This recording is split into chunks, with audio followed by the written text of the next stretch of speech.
All right. Wow. Goodness me, we made it to the final plenary of Peace Week. It is day 7 of Peace Week, and we've made it to the evening plenary. And this is what a beautiful one to finish up on after just a glorious day today, honoring the seventh core need of manifesting potential and beautiful coherence pulse we just had here in the room. And now the final plenary, reimagining value to serve life. We have a beautiful panel lined up here. It's going to be hosted by Anna Marie Vahova and Cara Stonehouse, with guests Sarah Mccrum, Mark Epstein, and Emmanuel Kunzelman. Welcome, everybody, to Peace Week and the final plenary. Woo! There we go. Thank you so much, Ben. Yeah, so Anna Marie, over to you to this very significant conversation about reimagining value to serve life. Thank you, Ben. Thank you all for being here. I'm calling in from Vreeland in the Netherlands, just to place myself somewhere in this beautiful world, this beautiful earth. And when we speak about reimagining value to support life or to serve life, for me, it's also very much about serving it from the heart and in a regenerative way.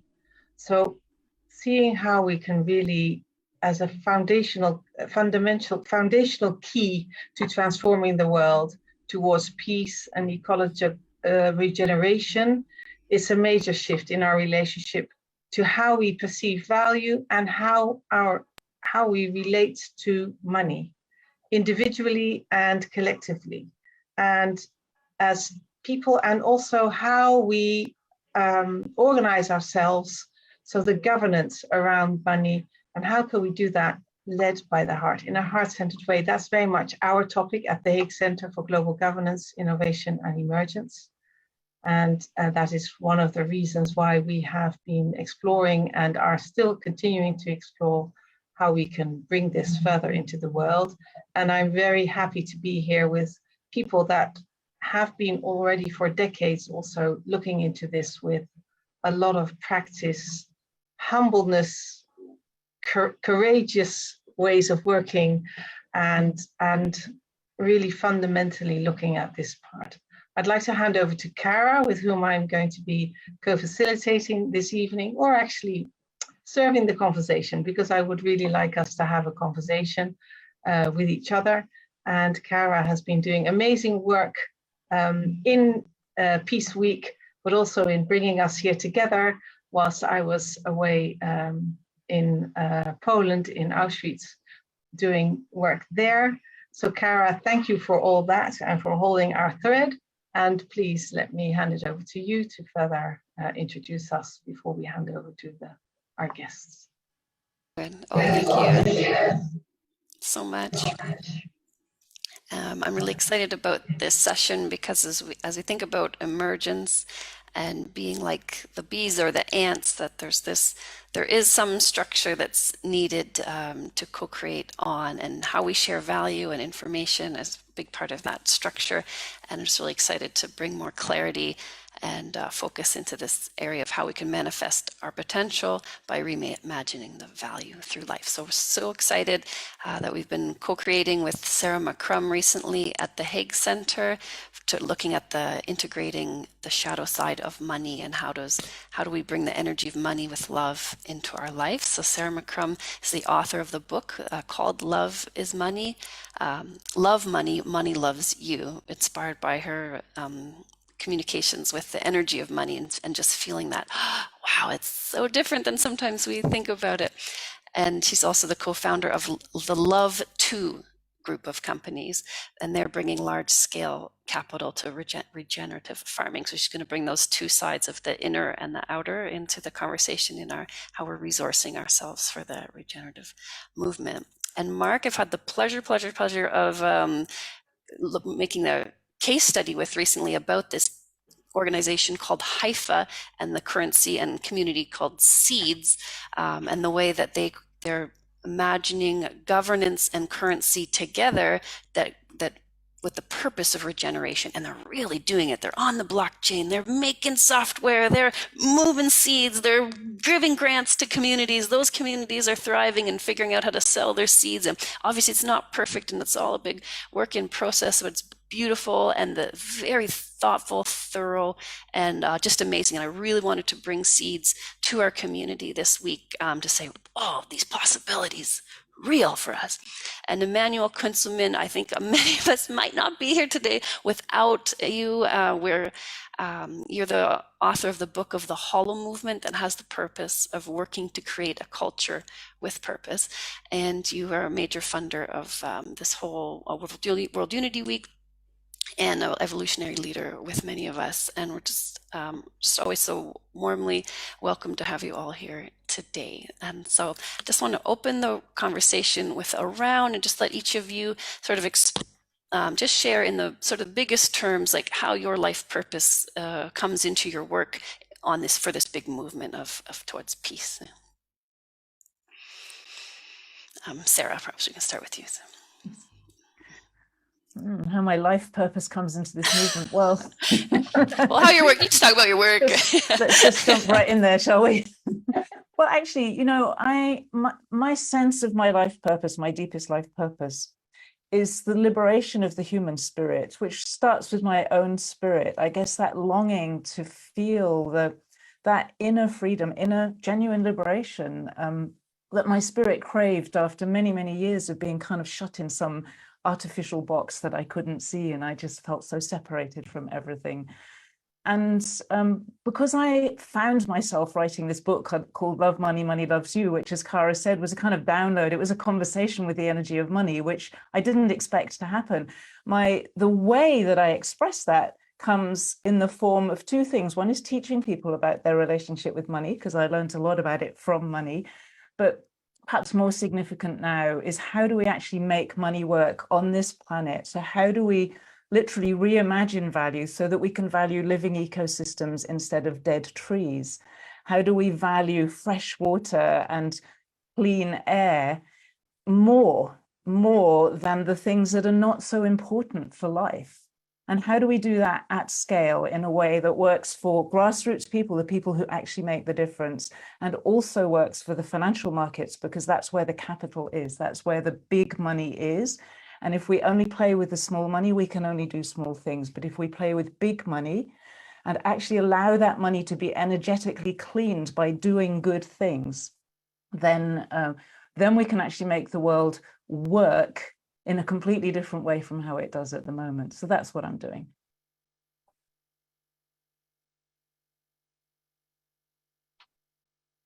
Pass it on to Mark. Thank you, Sarah. I look forward to having a great conversation with you today. And thank you, Cara and Anne-Marie for inviting me. A few years ago, I learned about the movement that is called Seeds and the organization Haifa that has been putting it together. And when I learned about it, it kind of awakened, or it was a very familiar remembrance of all the threads of my life that brought me to that moment. So my background is in mathematics and working in the financial markets in Chicago. But I was always kind of called to a natural living and the soil and the mountains. And my wife and I wound up in North Carolina, and we've got 2 children here. And I have a small veganic farm. And so coming to North Carolina was kind of a calling. It felt like it was calling me here. And the universe conspired to bring me here. And now I have a small farm. And I really have spent a lot of time thinking about soil. I also spent a lot of time listening to kind of the magic messages that come through. And over the last 20 years, the word biochar and what that means, what that carbon fabric means in the soil came through to me many times. And so we learned about making biochar.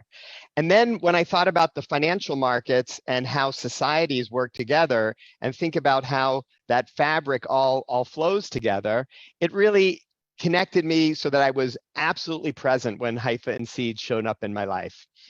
So we'll speak more about that, but Haifa and Seeds is the Seeds Constitution as a community speaks of the purpose to serve the regenerative renaissance by co-creating economic, governance, and financial systems for regenerative and thriving civilizations. And so with that, we're going to explore both seeds and hypha. And thank you, Kara. Emmanuel, please say a few words, and thank you for coming up and showing up so late as well, because we're, of course, already in the Yeah, well, midnight time. thank you, Anne-Marie, and thank you all. Pleasure to be here and join you for this all-important discussion.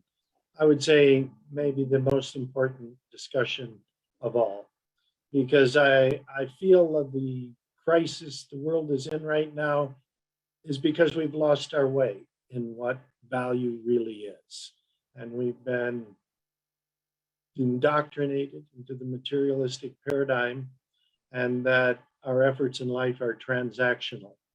And in fact, the human spirit is much different. And there is a deep seed of altruism and a deep love of money in the heart and soul of all of us. But we've lost our way a little bit, and we've lost sight of that. So I look forward to exploring more of this in the conversation today. Certainly my life purpose has been to find a way that I could give the most back with the talents I have. And as a social entrepreneur over the last 4 decades, it's taken some time and patience, but that's finally coming to fruition. So I just say it does work, and don't give up, and we'll find the seeds, and the love, and the money, and make it work for the right cause of liberating humankind from the grasps of materialism. It's a pleasure to be here.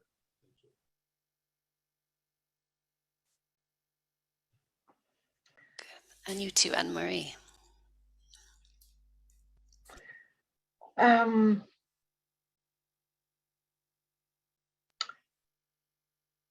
In looking for how we can connect to universal love, to the heart, to coming together in a way,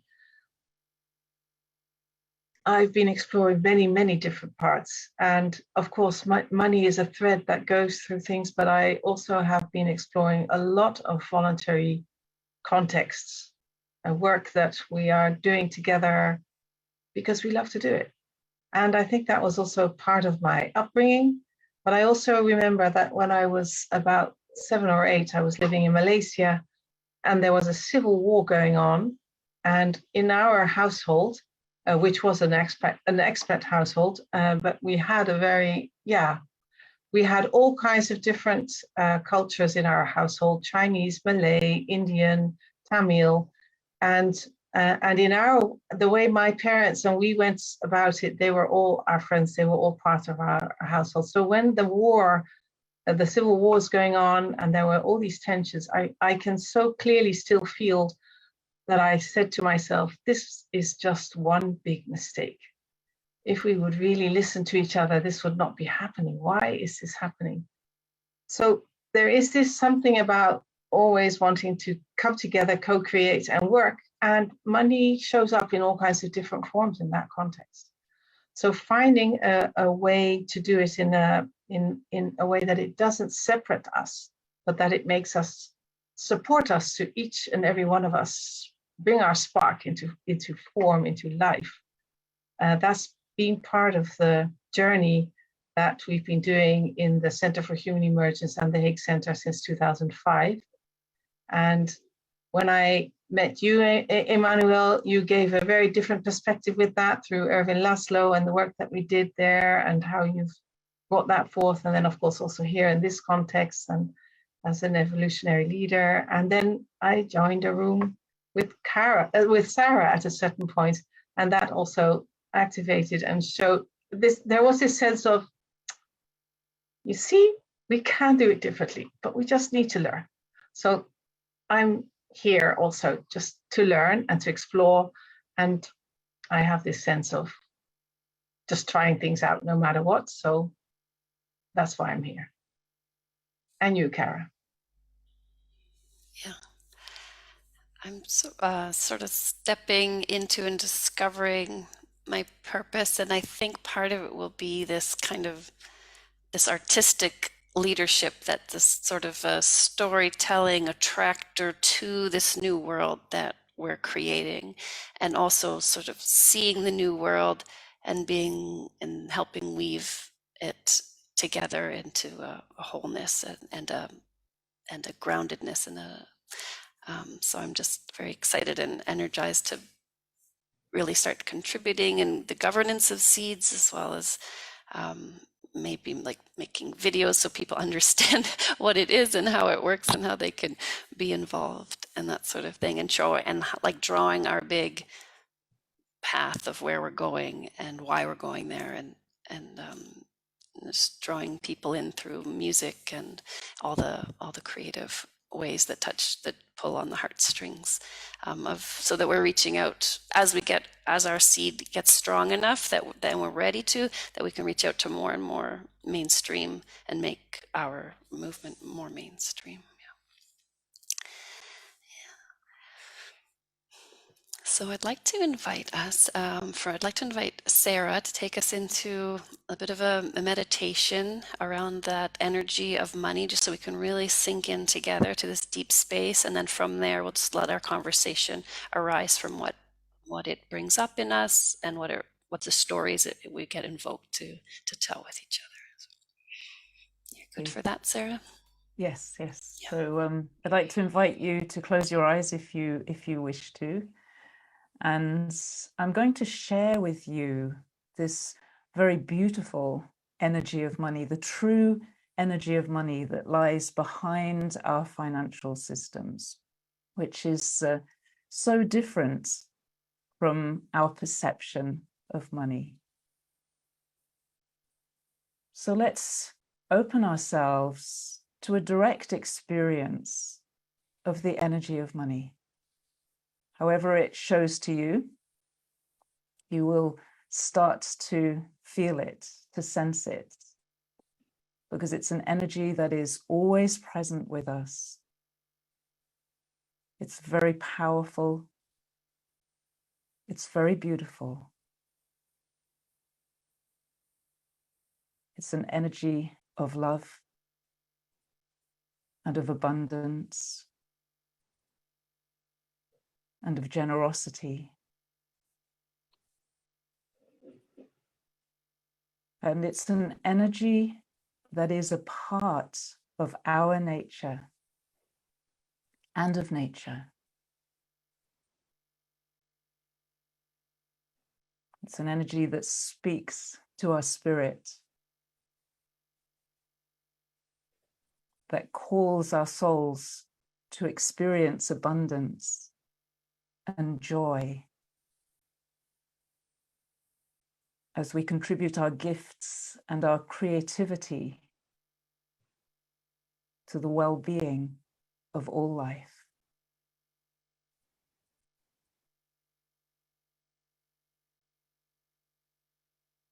The energy of money is the energy that listens to your deepest requests and desires and fulfills them, sometimes through synchronicities and serendipities, and sometimes over time, as you open to the fulfillment of your greater potential. And you share yourself, your true self, with us, your fellow human beings.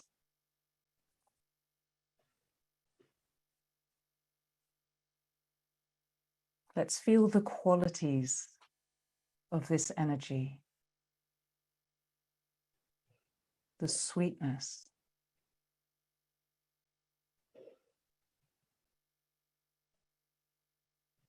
the true richness of its expression.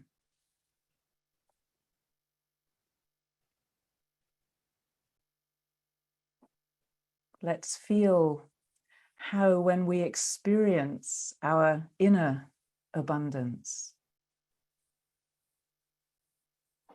we naturally resolve the conflicts that we often experience around money.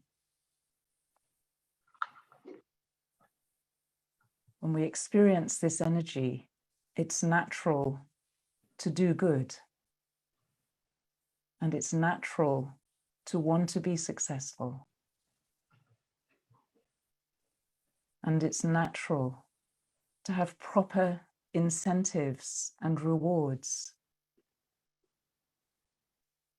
for that success. And it's natural to contribute to greater abundance on this planet, in the material world, in our lives. And in this energy, it's possible for everyone to experience abundance.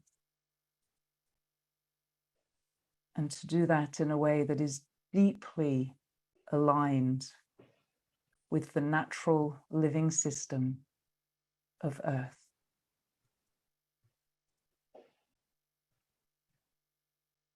Thank you very much.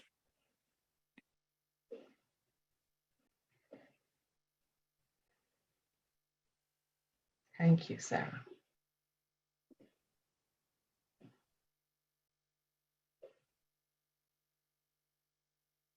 It's natural.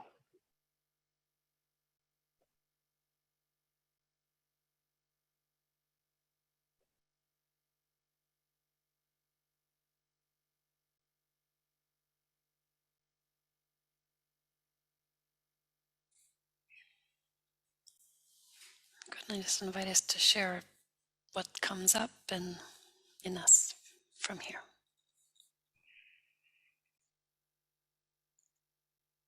And feel free to unmute yourself and speak, so that we just go in a flow when it's the impulse in you arises, instead of us pointing to you.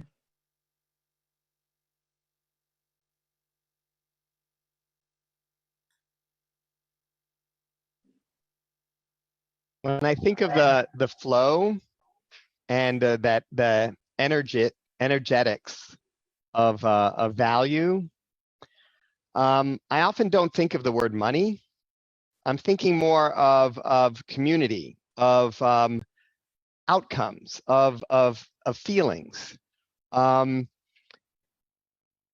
And that's something that is not easily valued by a traditional balance sheet that sees an ancient longleaf pine tree and says it's this many lumber feet, versus it being an ancient longleaf pine tree. And so if we're going to create value, we have to be able to observe value. We have to be able to decide what is value.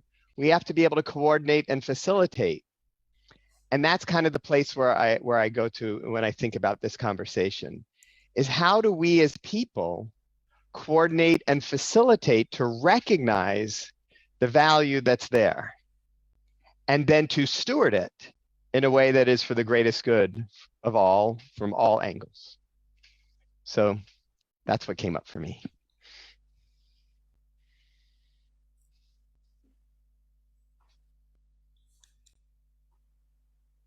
Yeah, I'd like to add a few thoughts to that.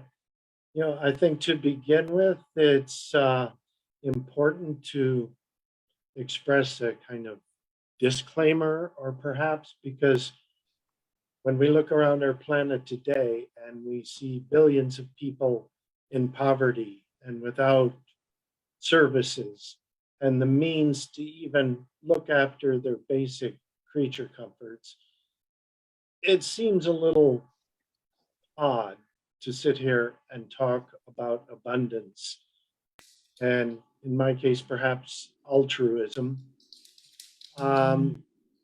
So I first would like to just open by saying, there are many, many ways to find value in our lives. And quite honestly, money is a necessity. Yes, it can be converted to love. Most oftentimes it is not. And with all due respect to all of those people who are suffering who don't have the money and the means to support their lives, we're with you. We want to help you. And we want to work in this together to make this a more equitable, sharing, regenerative society on all accounts. So I just want to dispel the image of old white guys like myself sitting around talking about money, because I'd rather talk about the spirituality of abundance in our hearts and souls and how we can rekindle that and bring that to the fore. Because for so many of us, those are the main resources we have. Yeah, just go ahead, Sarah. Yeah, thank you, Emmanuel. It's very important to acknowledge what you just said, and what I've come to recognize, probably through my own spiritual evolution and exploration of this topic. I think for a long time I believed that it was somehow possible, as many of us do probably when we feel quite powerless, that what we can do is change ourselves, and we must do that for sure. If we can't find that abundance inside ourselves, there is absolutely nothing to talk about here.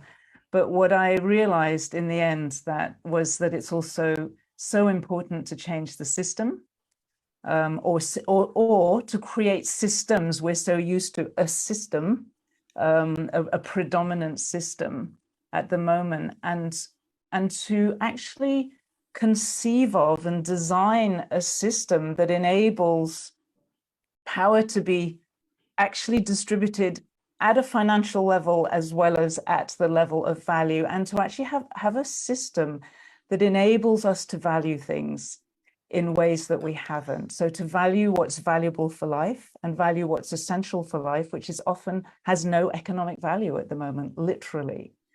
And that when we create a system that actually does that, that system will work in those places that you're talking about, Emmanuel. It doesn't only work in the Western world. That system, if it's designed properly, will work anywhere in the world, and that it enables the relief of that suffering, literally, because we have a way of working with money and value that respects each human being, respects the value that people create in the world that is so important for us.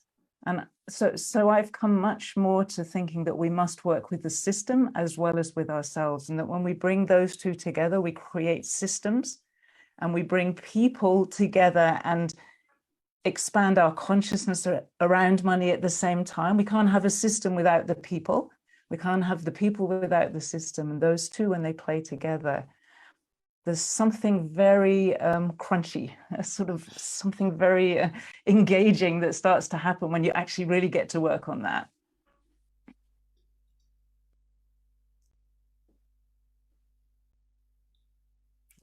Mark, you look so happy. I have so many thoughts.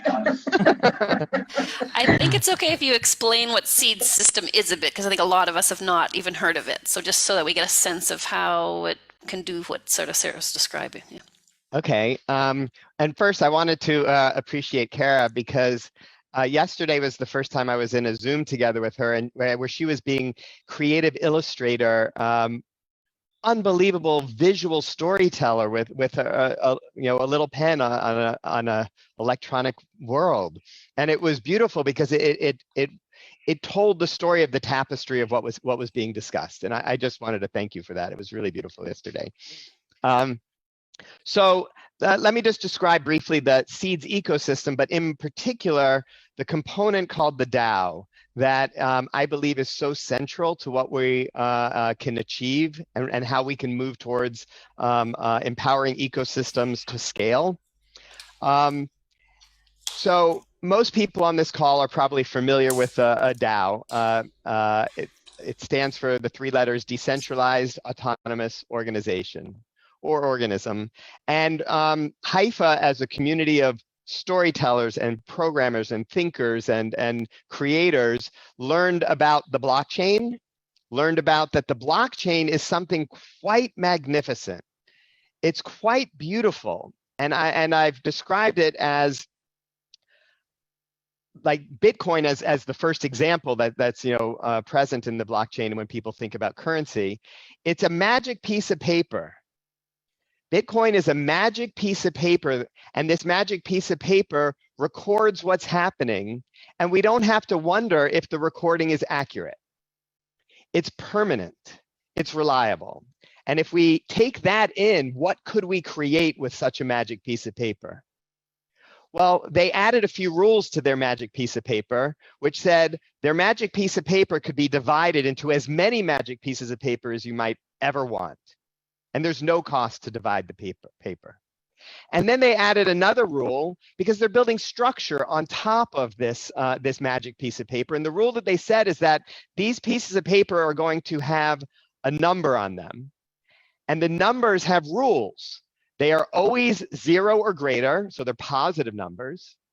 And the total of all the numbers on all the pieces of paper, no matter how many times you break them up into smaller pieces of paper, the total will always be 21 million.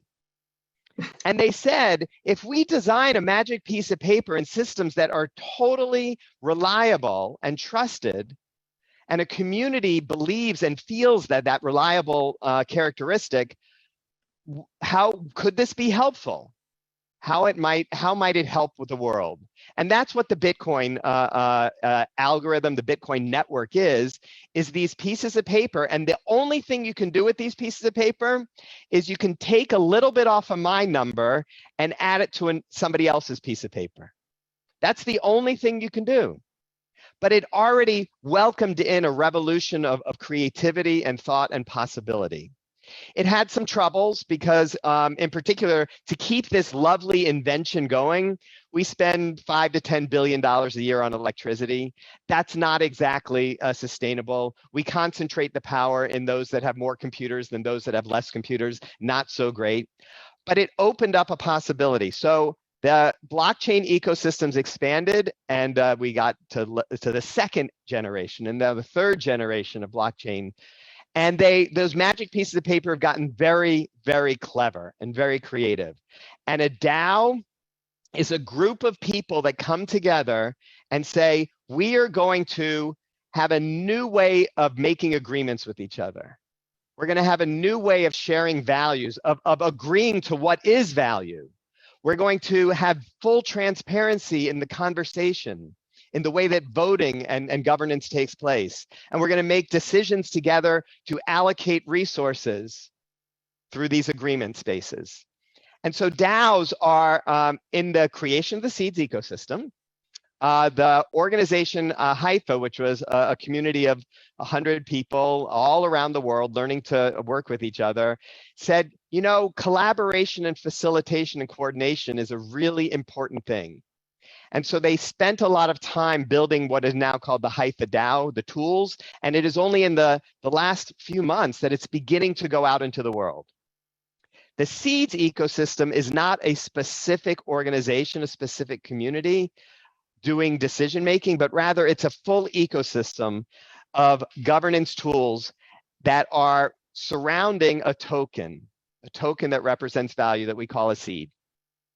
And so the way that I imagine this works in the world is it's kind of amazing. First of all, if I have a token that somehow represents value and I can send it to the most impoverished community in the world without any middleman in 1/10 of a second with no fee, and if that is an energetic transmission of value from this point on the world to another point on the world, and that empowers something to happen, then all we need to do is shine a light as to where the needs are, and those values can flow.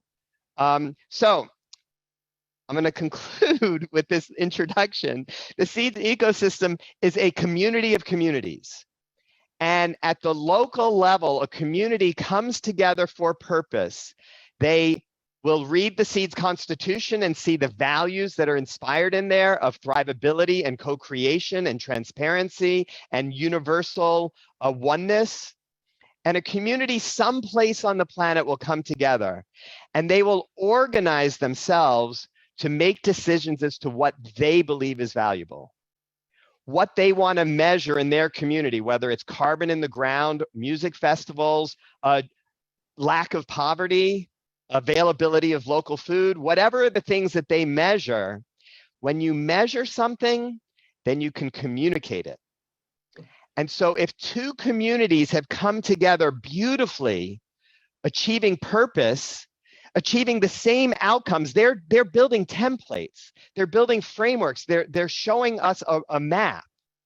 And if one community on a tiny little island shows the map to only themselves, they've missed out on the real value that they create for all. It is in the storytelling. It is in the sharing of what has been learned. So if you have two communities creating the same local results and one shares it because it's part of an ecosystem of communities, and that happens in a transparent way, in agreements between communities, that's what the seeds ecosystem is working to facilitate. And when those communities are able to tell their stories and share them, then value flows that recognize the outcomes, the improvements to the diversity and the balance and living in capacity with nature, the flows will be able to see that that's happening, and they will empower more of it. And the seeds ecosystem from an economic standpoint is designed as new value is coming in. That new value is distributed in an uneven way towards regenerative action. When the Fed prints new money, it's distributed in a certain way according to the rules of the Fed or governments or fiat worlds. They distribute it according to a certain rules. When we're building a new ecosystem on the blockchain, using tokens and using collective governance, we can build into the agreements how new value arriving in the ecosystem flows towards the outcomes that are creating the greatest results for all. That's the intention. I have to jump in because what you're doing is so complementary to what we're doing. It just feels like a really natural thing to talk. I feel like I'm almost going to talk from the opposite end and we meet in the middle. It's so exciting to hear. I've seen your website. It's absolutely beautiful. I must say I was very impressed by that. So I'm going to explain a little bit about I'm going to talk about Love to be Bright Green, which is, it's a mutual company. It's useful to know that's a type of cooperative company. So it's owned by its members. And the members in Love to be Bright Green are what we call producers, who are the people who regenerate and protect land. So regenerative farmers, people who conserve and protect nature. And the other members are investors, and they could be institutional investors, like huge institutions, or they could be mum and dads, investing a little bit of their pension money. And they all sit in this organization together, and they all have one vote each. So an investor could put $1 billion into it. They still only get one vote, so they can't overwhelm the whole organization. And everyone's sitting in the same organization, looking for the same result, basically. And I'm kind of feeding a little bit off all of your excitement there, Mark. But what we do basically is we found a way, we have a way of measuring ecological improvement. But instead of what's often happening now is like we try to put a value on a whale or on a tree or on a wombat. We have wombats in Australia. And it doesn't make sense because a tree, you could say this tree is worth $100,000 or $10,000, but that tree has no value without the ecosystem that it's in. And that whale, apparently, a forest elephant is now considered to be worth $1.75 million because of the carbon it sequesters or something like this. Like, that's a nonsense, complete nonsense. It's like it turns that elephant into a piece of something we can put a value on, completely separate from its ecosystem. But without its ecosystem, it'll be dead. So it will have no value whatsoever. So we actually looked at the way we value things, and instead of valuing pieces of nature and trying to chop it all up into bits, which just doesn't work in my mind. Nature's sacred, and its value is infinite, and we must respect that in everything that we're doing. And we are a part of nature. We're not separate from it. So we fall under the same rules. And so we decided to look at improvement and also conservation of nature, because there are ways of doing that. And then to value what people do in order to improve and protect nature, because we understand about valuing what people do. We value that every single day. And what we've done, because the big challenge in this is that if you want to reach big money, if you want to actually really put massive amounts of money into regenerative farming, for example, simple example, you have to meet the requirements of the people and the institutions that manage that money. If you say, I hate everyone who is involved with big money, I'm not going to speak to them, that's fine, but you will not access their money. It's really simple. If you compromise all your values and say, okay, I'll do whatever you need me to do, I'll do, you sacrifice regeneration, nature, ecology, and all those other things that are important. So we've actually got to learn how to speak to each other. And that's what we did in Love To. We figured out a way to be able to package the incredible value that regenerative farmers and conservationists produce through their work, through what they love to do. That's why it's called Love To. They love to look after nature.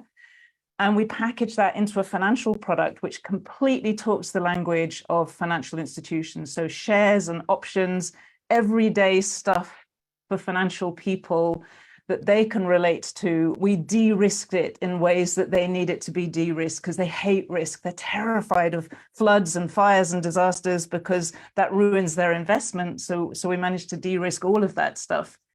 And we made it scalable, because at the moment they have sometimes the minimum investment is $1 billion. And a farm typically might want 500,000, $1 million, maybe 5 million, if it's a big one. So they literally can't speak to each other. They're like on different planets. And so what we do is we aggregate lots of farmers together who produce incredible value, and we turn that into a big asset that speaks the language of the financial markets. And then they can invest 10 million, 100 million, $1 billion at a time, whatever it is that speaks their language according to their size and their scale. And so we bring this world of beautiful small farms and people who conserve nature and original peoples who've been living and caring for land for generations. We bring that together with those huge, hungry financial markets. And we just say that's the biggest farmers market in the world. And we're bringing the farmers to their biggest market directly. We're not middlemen, because we're all members of the same organization. So we actually just bring them into the same marketplace so that one lot are buying, the other lot's investment. The farmers have invested, the people with the money invest, we all invest in the regeneration and protection of nature. So it's so obvious when I listen to you, Mark, it's like, oh my goodness, you're doing pieces that would fit so beautifully with what we're doing. So there's clearly another conversation to be had there. Well, part of the mission accomplished, I would say. Inspiration there. Emmanuel, would you like to? Yeah, well, thank you. Yeah, that was great stuff, Mark and Sarah. I think in 5 minutes, I've better understood the value of blockchain technology than I have in years of trying to get my brain around it, like what this really is. So thank you for that moment of enlightenment. And likewise, Sarah, you're infiltrating financial markets with the concept of love and understanding.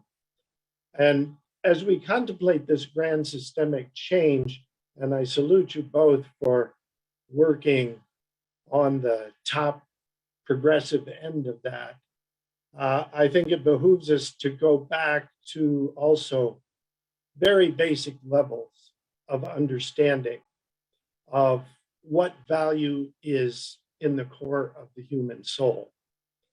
And for many of us, that has been lost, not because we're not aware of it. It's in our heart and soul, but we have been so culturally conditioned and socialized to think otherwise, that to really make these mechanisms effective, we have to change everyone, the psyche of humankind on a very base level to reconnect what is the true value of our own purpose and spirit and lives. You know, we've been indoctrinated by social Darwinism. We've been indoctrinated since we were cavemen. Back then, we were fighting for survival, quite literally. And Darwin took that and emphasized it and made us all think that we're in this struggle for existence with limited resources. And although we know in our hearts that's not true, the evidence on the surface sure seems that way. And we've been socialized to believe that, you know, Darwin was right. And if we become altruistic, we're not looking out for ourselves. That's contrary to the fight for survival. That's not what we should be doing. And this has turned us into this desperate struggle for resources in our own minds, which of course isn't true, but we've certainly been conditioned that way. But now as we see the system breaking down, and we see climate change before our very eyes, and we see billions in poverty and resources not being fairly distributed, and the planet really in critical throes of a premature death, what do we think? And we think maybe we can turn Darwin on his head. Because if this is a struggle for survival, then what's going to have to emerge in a biological and evolutionary thinking way is we got to get together. We've got to share. We've got to find that nature of altruism in our hearts, because that is now what our survival depends on. And if we're all fighting against each other and grabbing for limited resources and valuing that, we're going to lose. And the road's going to be very dark. But if we go back to our true roots, it's been shown that babies are altruistic by nature. They share, they laugh, they love the companion of other babies. That's the way we really are. Let's go back to our own babyhood, to our own initial natural responses, and understand that our struggle for survival really depends on us coming together again, finding that altruism in our hearts and giving value to that. And it may not be money, but it is talent. And every single individual human being has a talent. And that talent is their purpose.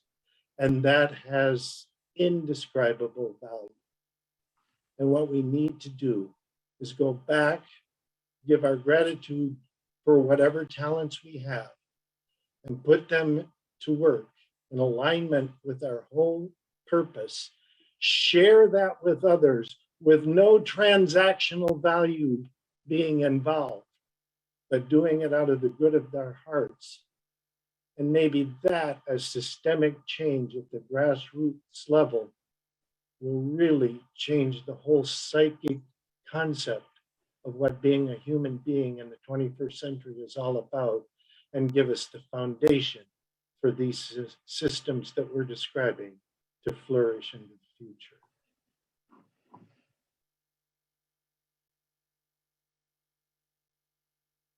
Emmanuel, you sparked something in me that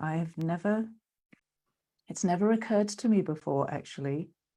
I don't know if this is valid, but it feels important to say it. Like, what if the whole narrative we're saying at the moment about the struggle for survival is actually a kind of final expression of that Darwinistic perspective, and we're not actually in a struggle for survival? That's the lens through which we're experiencing our story, because that's the lens through which we've lived our whole life, and that actually we're in something different, At one level, of course, it's obviously we are definitely in a phase of evolution.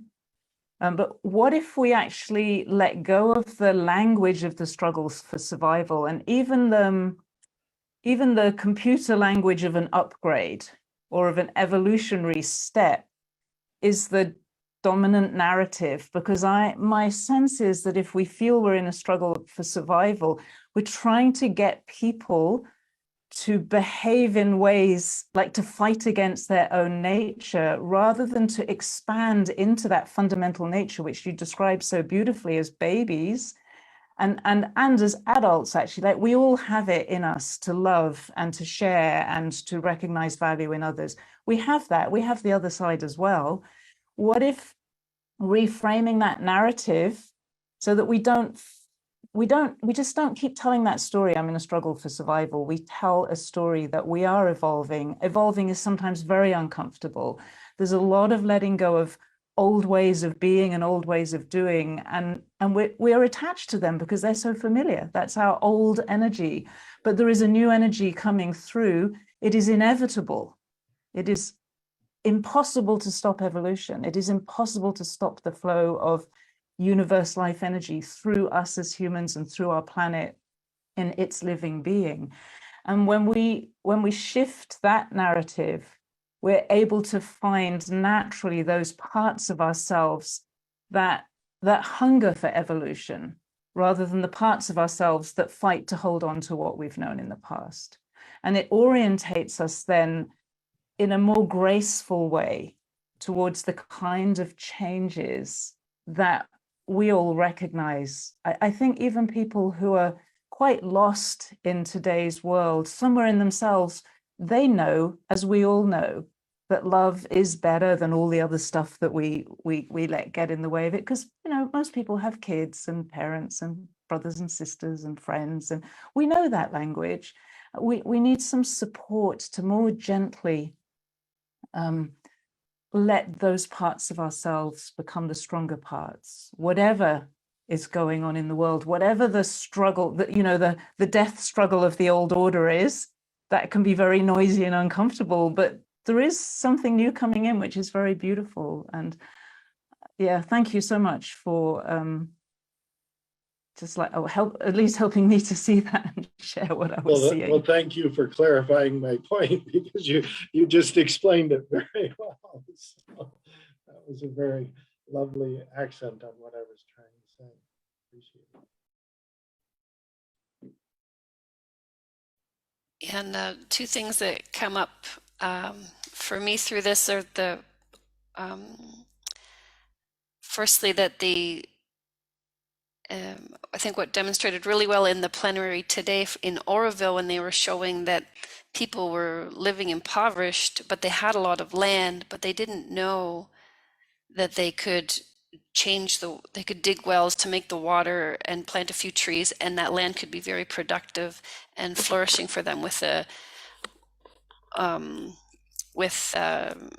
food forests all around them, and they would be able to. So there was this added value stream of that education and that learning, and that there was so much value there, but it was invisible. And so by making the value of the land and the ecosystem visible to those people through doing it with them and for volunteers and education, that created their own abundance. And a lot of that work was through volunteers and altruism, and it's very inspiring. And they are saying that the volunteerism was a big part of the motivator, that the managers volunteer and then the people volunteer, and it builds on each other. And on the other side of that, I think of sort of in Western society, we are not ready to trust yet to just jump into the giving economy with no transactions and no, I do all this good work, but I'm not earning something for my end of life or my pension. So I think that there's this bridge with these systems like seeds that take that invisible value that we're creating and give it a number and an account, so you can see it and transact with it, and so you can trust. Because of that trust that we've lost in the universe, we trust in our numbers and our accounts. And I see it as a bridge. Like, we need that get the majority of the people shifting over into this abundance and altruism framework. So that's what I wanted to share. So thank you. I want to take it from there, if that's okay.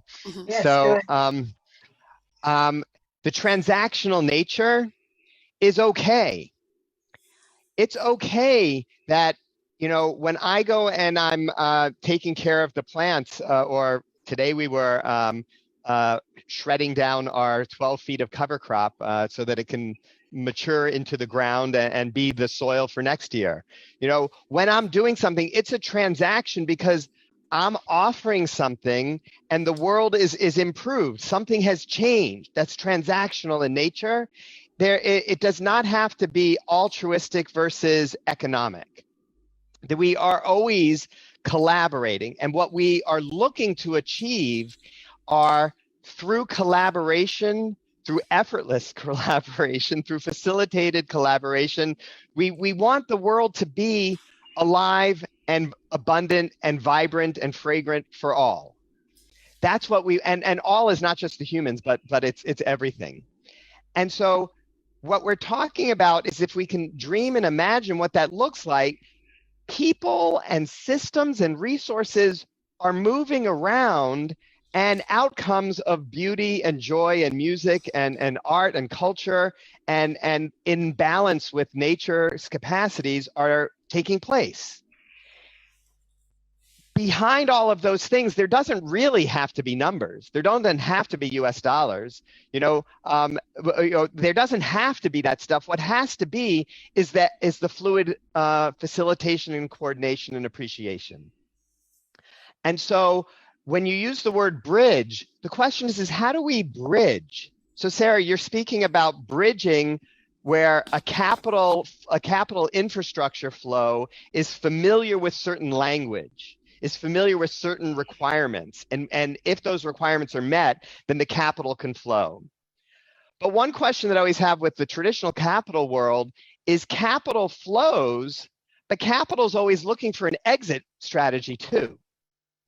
And the exit strategy of capital is disruptive when its flow is needed over here. And so when we think about the what gets kind of created when we use collaborative tools like blockchain and so forth, is that if someone is doing something altruistic and it's beautiful, and if it is honored with an appreciation token, a token of love, a token of gratitude, then they can then channel that. They then have the authority to flow that value that they just received love. They just received appreciation from the community, appreciation from the ecosystem, and they can direct where it can be most healing, where it can be most beneficial. Maybe that's to improve the roof on their house that's leaking. Maybe that is to make sure that a person in this other community 3,000 kilometers away, needs to have some food. And so they can just send that appreciation token through the ether and it'll arrive where it's going. So one of the things that I do spend a lot of time thinking about is, what does the transition look like? If at the beginning there's just one community that is a shining beacon, some people will see that. And then if there's lots of mushrooms emerging and flowering all around the world, then there's safe spaces where more people will notice them. And as the financial systems and the world systems that are taking place today are no longer serving the outcomes desired, energy is going to want to flow and it needs to find a place to go to, not because it's going to exit afterwards, but because it's going to empower the outcomes that they want as well. And so that's kind of where I spent some time thinking about, is like, how does the money, how does that energy of that money flow someplace, not for the purpose of an immediate return or a 3-year bond that's going to have these characteristics, but there's an exit at it, but that it empowers and continues to flow. And that's one of the economic designs that we spend a lot of time thinking about, is how do you see the flow? And how should that flow? Where is the magnets? What are the magnets? Where is the flow needed? And can the ecosystem on its own flow that value where it needs to be by design? What if it's a both and? It is a both and. Because Absolutely, it's a both and. it's not necessarily the case that capital always needs an exit. Venture capital needs an exit if they're investing in a company.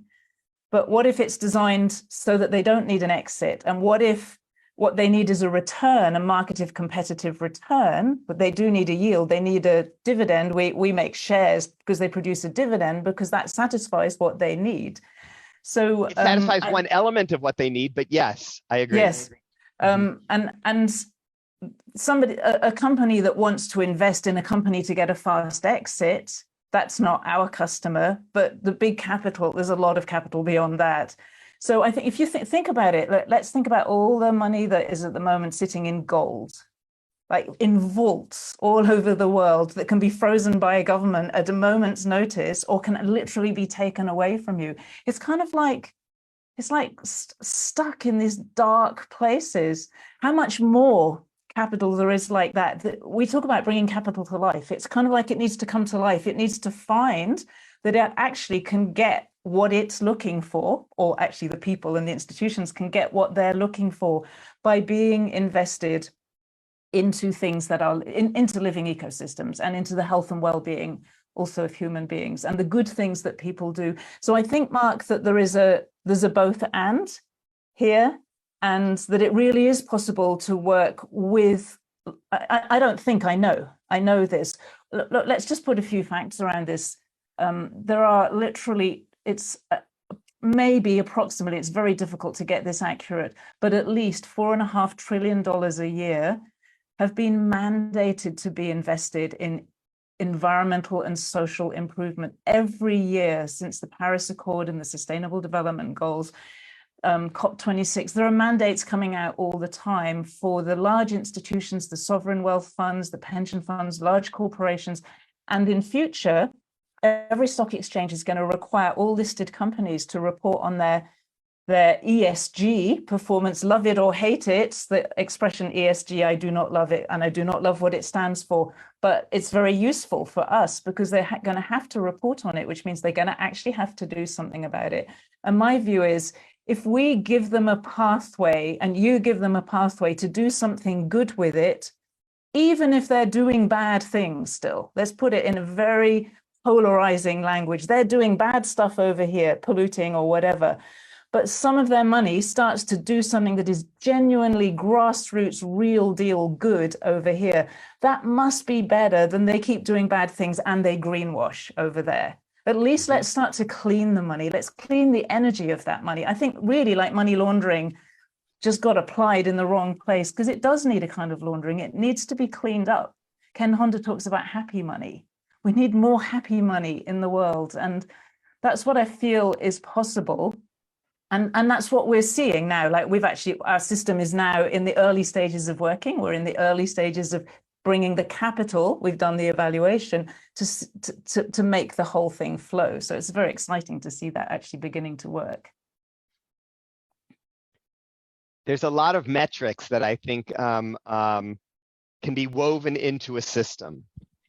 And I've thought about, when the money that's sitting in gold, it needs to receive a yield, as you say, and it can move into this new ecosystem with that. As you say, $4 to $4.5 trillion is flowing someplace. Well, actually, it's not flowing at the moment because they have nothing to invest in, so they don't invest it.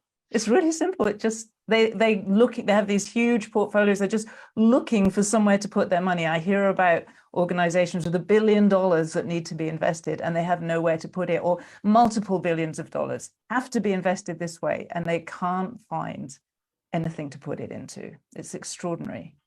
That's because the ecosystems at scale to match that scope are not yet developed, and the blockchain and the on-the-ground verifiability, those things can be recorded and attached to a token, attached to a community, attached to land, attached to activity that then could flow into an aggregated token. Yeah, exactly.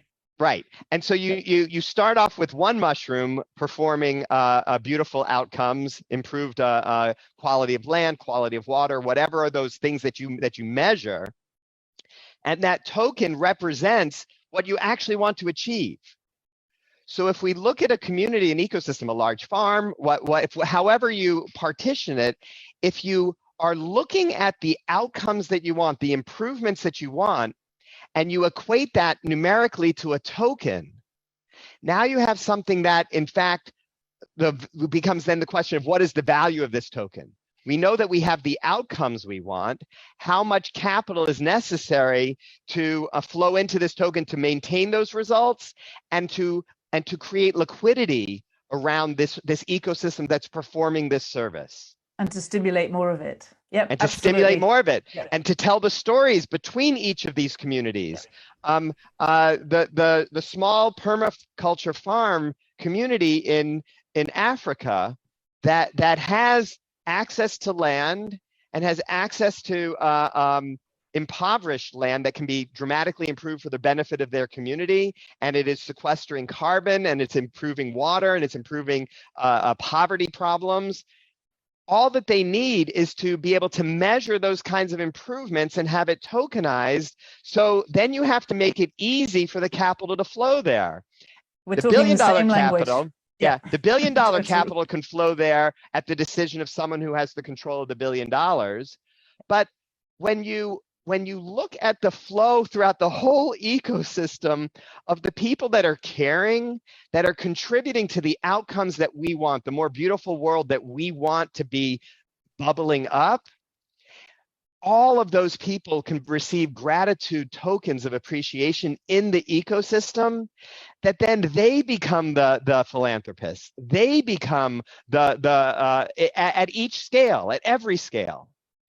And so that's what a DAO and that's what a token can recognize, because you can empower into the decision-making of the DAO the emission of tokens in response to verified activity, whether it's improving soil or water, or just that we put on a totally beautiful spiritual festival, including music and wisdom from the earth, and everybody was improved. Yep. That should emit tokens too. Absolutely. And yeah, and then you enable a kind of banking, direct banking for people who are currently unbanked. And one of the things, and this is going to sound like a very practical and pragmatic and silly kind of thing, but you have to answer the question, I am in a community, I am creating value, the community recognizes that value, and I decided I'm going to move to someplace else. You have to answer the question of how does that value that I've created in the community move with me? You can't have a single global money. A single global money is a very big challenge. But you can have beautiful money that is local to the space, local to the land, to the people that are there. And it's representative of the actual value that's being created. And it becomes this story of beauty because the story is shared. But I'm a plumber in that town. And I've been being a plumber in the town for the last 10 years, and I have now 5,000 tokens. I have something. But I'm moving to San Francisco, or I'm moving to Ecuador. I'm moving. How do I take that with me? We have to have each of these communities part of a global ecosystem of communities so that value can flow, and those transactional value bridges are called liquidity. Yeah. The liquidity to leave and the liquidity to invest into an ecosystem. You can invest directly into an ecosystem, or you can invest into the fluidity and the liquidity that surrounds an ecosystem. These are just things that are mathematical constructs on top of the blockchain that we can build. We know how to build these kinds of things. Can I just ask Emmanuel to give voice to, so that we kind of like, it's lovely to see your excitement, both of you. So I'm imagining that's going to continue, and I look forward to also be part of that conversation. But I'd just like to hear, Emmanuel, how you're seeing this also from your perspective and your experience. Also perhaps from what you've been doing with Greenheart, with Purpose Earth, and with how you weave your spiritual practice into that. Thank you, or Henry. anything else that you want. I mean, this is what I was curious about when I was listening to them and looking at you, but you might want to say something else. Yeah, I would love to. Well, I will say this, I do, I've been a great beneficiary of the economic system, more by chance abundance, I would say, than certainly not intention. I've been an entrepreneur in nonprofits. And so the idea wasn't to make money.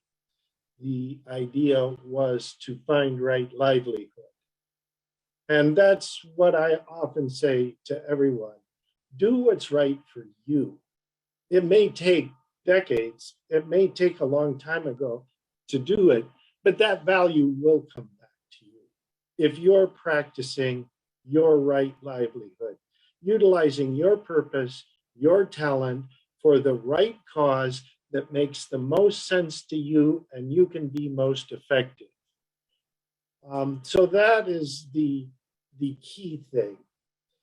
But I don't want us to lose sight of the deep spiritual nature, because as a beneficiary of the economic system, the only thing I can think at this point in my life is, how do I pay it back? How do I give it back? How do I be grateful to the world for everything it's given to me? And I think this sense is deep-rooted in us. We do lose sight of it, but I would put a call out there to the beneficiaries of the old economic system to put it to work. And you don't always have to take your value with you. In fact, leave it in the community. You don't have to take your money and run. Better to leave it on the table and let somebody else play with that. And in the end of the day, it is, along with right livelihood, the ultimate goal is sort of the bodhisattva vow, that when you've benefited, when you've seen the light, when you've come to understand your purpose and what you're doing in life, and all is well, you don't take your money. You stand at the threshold of your understanding and you share it with every other sentient being and living thing on the planet until they all see and understand it too.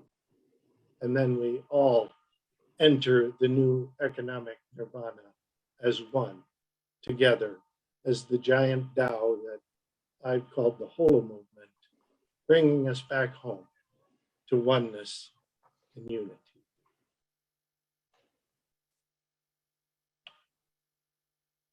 Thank you, Nan.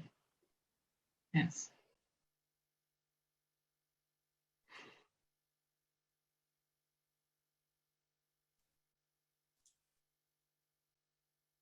That really touches me, because what I was wondering, indeed, we did some work also with Bernard Lietaer about the yin and the yang money, as we called it at that time.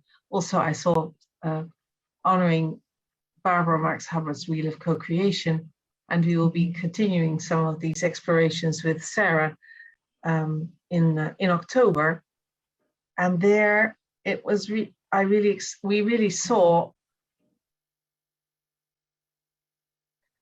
that there is this dance between what we also spoke about the yin money and the yang money. But what I was sensing myself when I was listening to you, Mark and Sarah, there was something in me also coming about like, do I all the time have to consider what my value is in such a way that you can make an exchange? And that's also, of course, part of me, but there's something about just following my heart and wanting to serve and to be grateful and to see. So the value that I see has to do with that I see the light spark in Kara's eyes because she's enjoying something so much, or that we're doing something. And whether or not it comes to something, the fact that it is making her heart sing in the moment is for me enough. And to then see how, yeah, I understand we need to do that, but I also have this sense of, okay, can we also, yeah, be more in a flow? And how would that work? The most important thing, though, is for me indeed that we do find this, not only that, but also the systems and structures, of course, and that's what you're working for, and that's what I'm very grateful for. And there is somehow in me also this challenge about how do I stay with it, although I'm in such a privileged place as I am here in the West, in the Netherlands, and in my conditions. And how do I then serve and bring forth whatever I can in the whole? And I think that's what you also pointed towards, Emmanuel. How can we really give back whatever we can and wherever we are? So I'm really curious. I'm really excited to see how this further evolves and how to go. And I'm noticing the time. I think we need to be aware of that, don't we, Cara? Let me hand over to you so that you can structure us in a way that we can come to not a closure, but yeah, well. Yes, we have 10 minutes. So I do want to pull the thread. I don't know if we have enough time, but I want. I guess I just want to do a little storytelling around Sarah and Mark's, and then maybe you can just correct me, maybe if I interpret it right or wrong. So on Sarah's website, I saw there was people grazing with cattle, and they were doing it the normal way, and then they had some learning and some investment come in, and then they learned how to do a sort of a rotated grazing, and then that their grasslands are now thriving compared to all the other grasslands. And because of the investment coming in,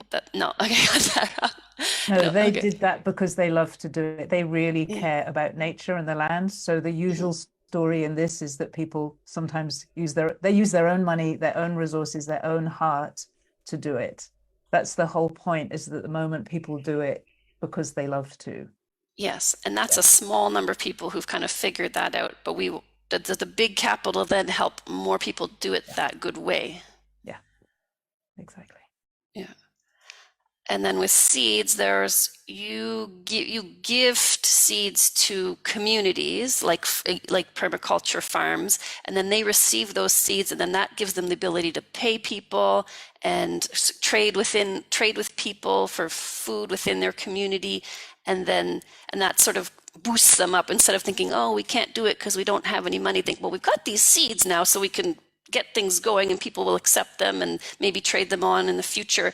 And so it just gives that boost into the abundance mindset from the scarcity mindset. You can maybe tweak that for me, Mark. I think that's certainly the element of generosity from an ecosystem, because the ecosystem is flowing the capital into the places where it can be where collectively it can provide the greatest value. But I think that one of the most magical parts is that it then becomes available for anybody to flow. Anybody can flow. Right now, if a regular person living in Manhattan wants to help a community someplace far away, they don't know how to do it. They don't have the pathway. And so that's part of what the ecosystem is making available. Okay. And then the hollow movement, Emmanuel, it's like the bigger scope where it's saying, if you have an open heart and you want to make the world a better place, but you don't know how, like, where do you come in, and how do we find each other and do our best together? What would you say? Well, there are a lot of ways you can do it. Volunteerism is one. Maybe you don't even have the time. I would say to once some of our marketing people at Greenheart, when I was trying to describe the Holo movement, and they said, well, who's your target audience? And I said, well, the 7.5 billion people on the planet, which wasn't the answer that a good marketing person wanted to hear, but that's what I really feel in my heart, that it is. It's everyone. And if you have nothing at all, no time, no money, you're not broke. You have a wealth of human spirit within you.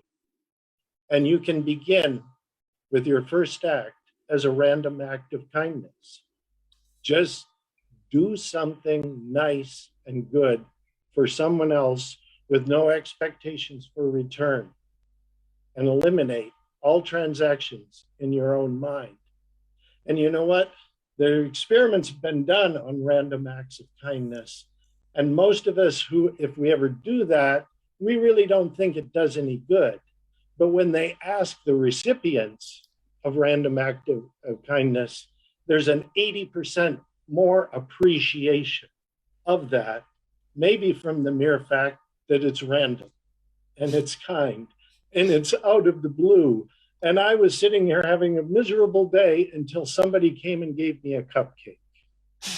So, one of my mentors in the past, George Leonard, once said, don't hoard yourself. Give it away. Be the best you can and give it out with your whole heart and soul. And that is the biggest, highest value gift that we can all give.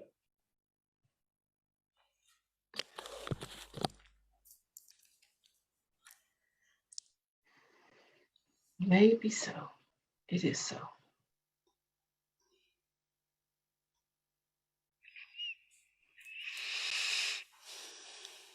I think that's also part of what we're doing here in Peace Week. And I just want to honor us all that are contributing to this and creating this and making this possible.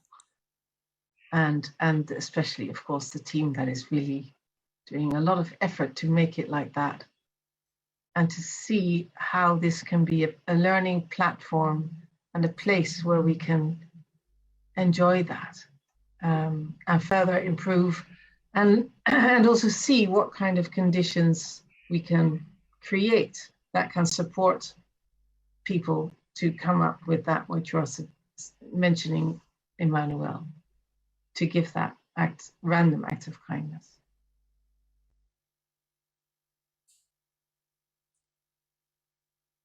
Can I add something in here? It'll be short. I want to invite everybody here to really go into your heart and ask yourself, with all the beliefs and all the consciousness and spirituality and everything that you have and you are, whether it is right and whether it feels good for the good people who do good, to remain unrewarded, that our valuation system doesn't actually reward that. And therefore we continue with a valuation system that is out of alignment with our core values as human beings? Or is it possible that we could have those random acts of kindness and recognizing the twinkle in Kara's eye and all the beautiful moments of human beings, and that people who do good for life could be generously rewarded for that, so that they're able to share that generosity more widely? Because if we don't receive and keep receiving, we are not easily able to keep giving. Now, we can receive many things. It's not only money. Money is one currency. There are many currencies. But in the peace movement and the related movements, I really feel we must ask ourselves whether we could have a relationship with money that would allow us to receive generously for the good work that we do, in order for our economy and our fundamental systems on this planet to shift into a direction that supports thriving, and not to throw our spirit out, but to do that with spirit. Mm. Yeah, that's really beautiful. What I can just feel in the field, that as there's the great turning and the great unraveling, there's kind of this empty space in the middle of this eye of this tornado, where we meet in the void and open ourselves to creating what is next for the world, and in great service, in letting the divine and the ancient and the future mix and mingle in our souls and our hearts and our hands, and sing together a new song, a song that brings us all home.